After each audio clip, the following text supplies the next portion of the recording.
મહેસાણાના તરફમાં આવેલા વાળીનાથ ધામમાં હાલ ભવ્ય પ્રાણ પ્રતિષ્ઠા મહોત્સવની ઉજવણી કરવામાં આવી રહી છે, જેમાં છેલ્લા 4 દિવસથી અંદાજિત 6.5 લાખ ભક્તોએ દર્શન અને ભોજનનો લાભ લીધો છે. સોમનાથ મંદિર તેવું જ આ મંદિર છે અને શિવલિંગની સ્થાપના તરફમાં કરવામાં આવી છે. આ શિવલિંગનું વજન 600 કિલોગ્રામ છે. આ શિવલિંગનું 12 જ્યોતિર્લિંગ અને 4 ધામનું પરિભ્રમણ કરાવી અહીં સ્થાપન કરાયું છે, જેનું પ્રધાનમંત્રીના હસ્તે પ્રતિષ્ઠા થવા જઈ રહી છે.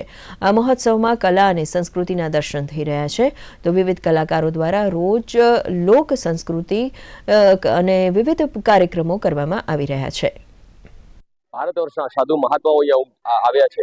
પૂજ્ય ગિરિબાપુના શ્રી મુખેથી શિવ કથાનું રસપાન કરી રહ્યા છે અને અહીંયા તમામ ધર્મના લોકો, તમામ જાતિના લોકોનો અહીંયા સુંદર અમને સૌને આ પ્રસંગમાં સહકાર મળ્યો છે. 900 વર્ષ જૂની આ તપોભૂમિ છે. બધા જ ધર્મના લોકોનો સહકાર છે, બધી જ જ્ઞાતિઓનો સહકાર છે. સર્વે સુખીનઃ સંતુ, સર્વે સંતુ નિરામયા, સર્વે ભદ્રાણી પશ્યન્તુ, મા કશ્ચિદુઃ ભાવેત.